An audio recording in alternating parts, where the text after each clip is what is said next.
This To record. conference will now be recorded. Oh, somebody else. There it goes. Okay, thank you. Audra just walks in and it just miraculously happens. She didn't even have to touch anything. Happens every time. Yep. Yeah. All right. Well, good afternoon, ladies and gentlemen. So today is our weekly update, and I have Meryl Snyder here with me, and I will go ahead and get started. I was having some technical difficulty here. I couldn't get it to record, but so I called for Audra, and sure enough, she just came right in and just walked in the room, and it just miraculously started. So anyways, don't have a lot, but I do have some really great information to share with you. So before I start with that, though, I do want to just give you an update with the state of Florida. I'm not sure if you're following the Department of Health's numbers or not, but in the state of Florida, we do have 66,000 positive cases with 2,765 deaths. And then in Martin County, we're up to 934 with 15 deaths. And then Palm Beach County, we're at 7,400 positive cases with 388 deaths. So, and Meryl and I were communicating back and forth earlier today, and he said that there was an article in the newspaper in the Palm Beach Post. So, yeah, Meryl, do you want to talk more about that, or just a summary of that real quick, or? Well, it just said that they suddenly had a big spike in deaths down there, and it's coincident with the fact that they're just opening. They've petitioned the governor to open the place up more, and they suddenly set almost a record. And suddenly they had 15 deaths yesterday, and 7 of those were in either nursing homes or long-term care facilities. So I thought that was rather startling all of a sudden to have that come out. Yeah, and so with that, Meryl, thank you for sharing that. And with that, you know, we continue to monitor the percent of positive cases, and just overall in the United States, they are saying that there continues to be an increase in positive cases, and I believe that in 20 states there is an uptick. So we did hear a couple of months ago that there was a possibility or a prediction of a resurgence in the summertime. So is this the resurgence that they were referring to? I don't know. So we will continue to monitor that and determine how that impacts Sandhill Cove and reopening. So with reopening Sandhill Cove, we are making progress. So I do have some good news for you here. But before I get into that, I did want to just share with you, and just a reminder, kind of a recap. We did open up the beauty salon on Monday, June 1st. We did restore housekeeping services, and then we also opened up the gym. So that seems to be going well. Very happy to report that. On June 8th, which was on Monday of this week, we expanded the number of people from 1 to 3 in the pool.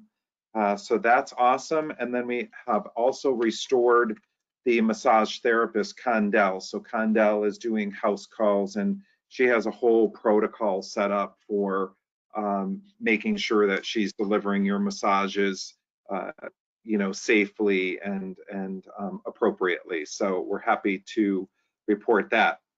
So looking forward, on June 16th, we will be offering on-site visitation for your friends and family. And I kind of dangled that carrot last Friday, and I did that purposefully. I didn't want to give you too much information. I wanted to kind of hear some feedback and the questions also that may come from me dangling that carrot. So, and it worked. So just to kind of recap that, essentially this on-site visitation will occur on-site. Obviously, we don't want people going into your apartments or walking through the campus.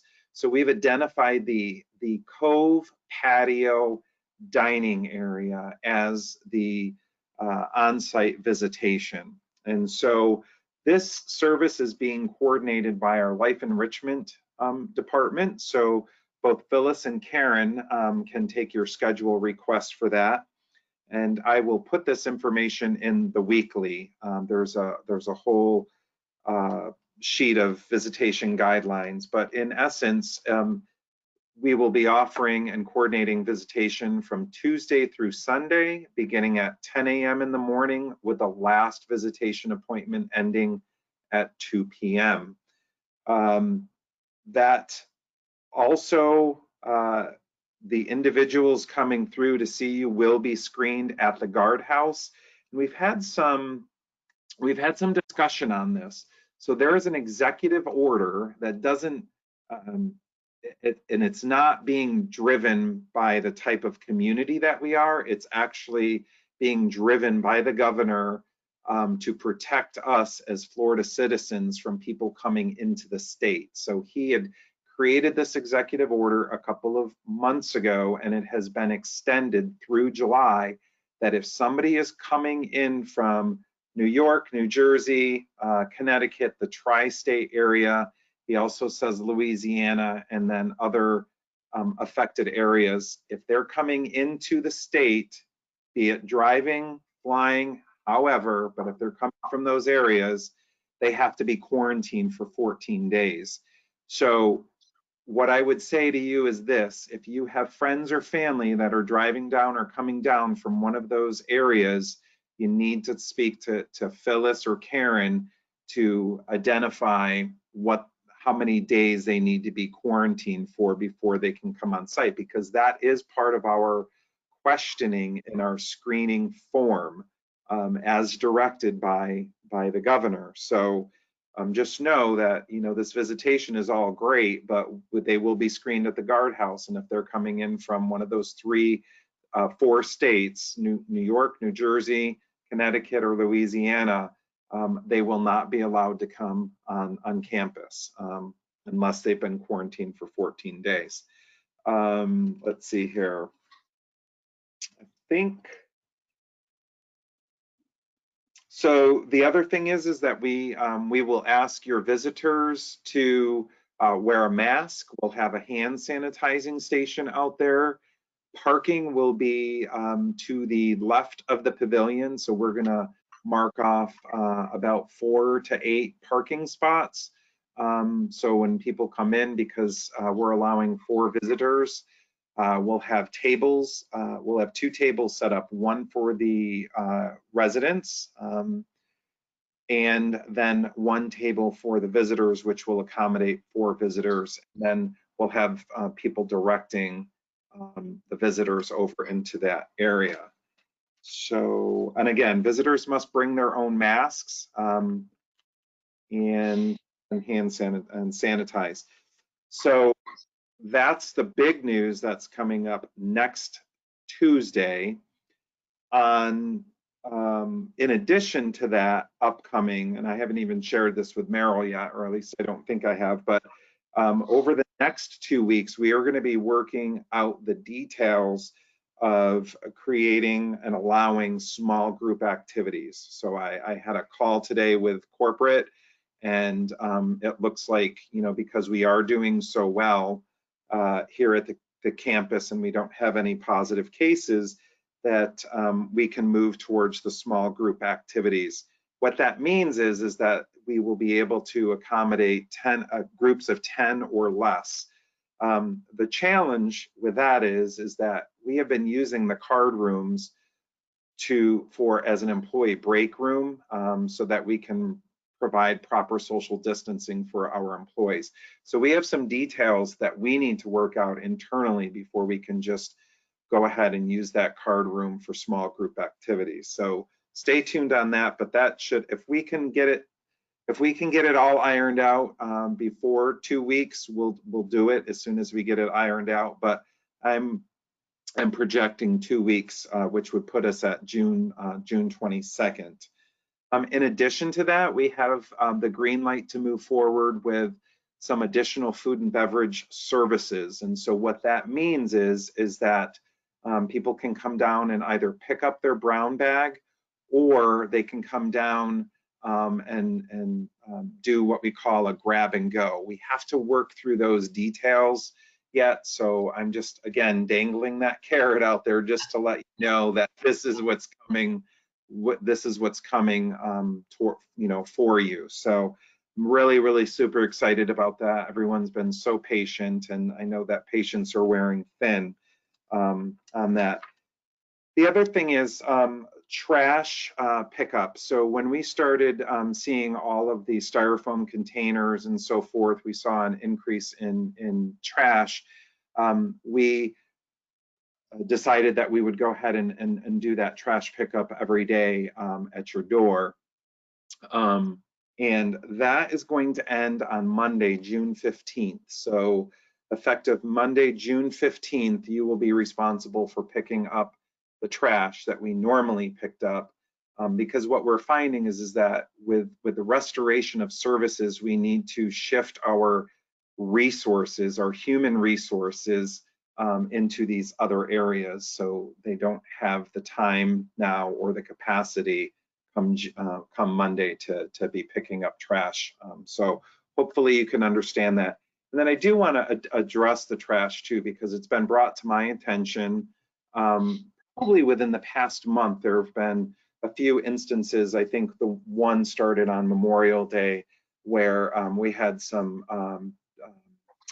really messy trash rooms. And then last night I was informed that the waste management didn't pick up. And so we didn't have any of the green tall recycling bins returned to some of the rooms.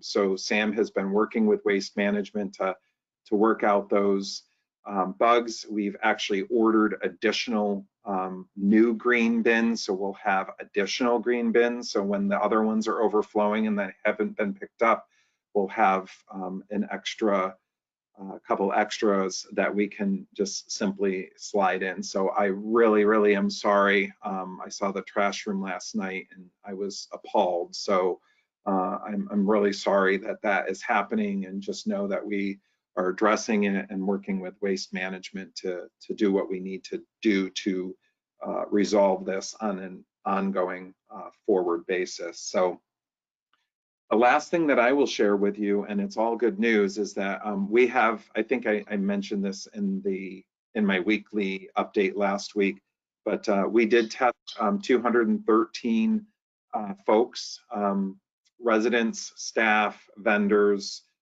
contractors that primarily work or interact with the health center.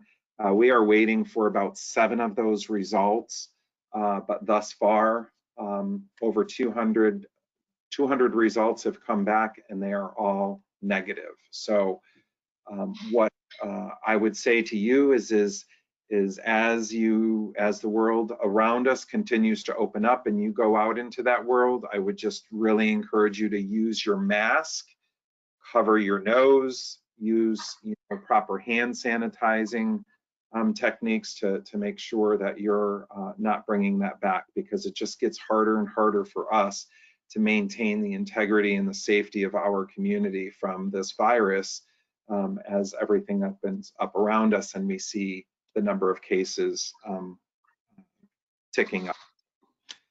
Anyways, that's all I have, but again, just want to say thank you to all of you, and we are slowly moving forward, but we're making progress, so just hang tight and we'll get there. So Meryl, I'm going to turn it over to you. Okay, well, what I will do is say thank you right back at you, because we thank you for continuing to push to open up things that may not have been available to us by just sheer determination to get us further along than we are now. At the same time, I think we need to recognize that the numbers we're looking at now at the moment for the country at large still don't include some of the massive gatherings that have been taking place over the last little while. So we don't know what effect that's going to have. So we want to keep, as Sean says, keep our nose to the grindstone on behaving on all this stuff, because they can turn worse around us, which could have a bearing on us too. But right now we're doing very well moving ahead. Now, specific announcements on my side, We are having a Cup of Joe, I believe, a week from today, the 17th. And we had planned originally to talk about the revised bylaws for the Residents' Council this year. And we've, after some further discussions, we've elected to push that to the annual meeting in the month of November, when we would normally be talking about this kind of thing, in hopes that by the time we get to that, we'll have a capability of having a larger group of people together to discuss this in a group.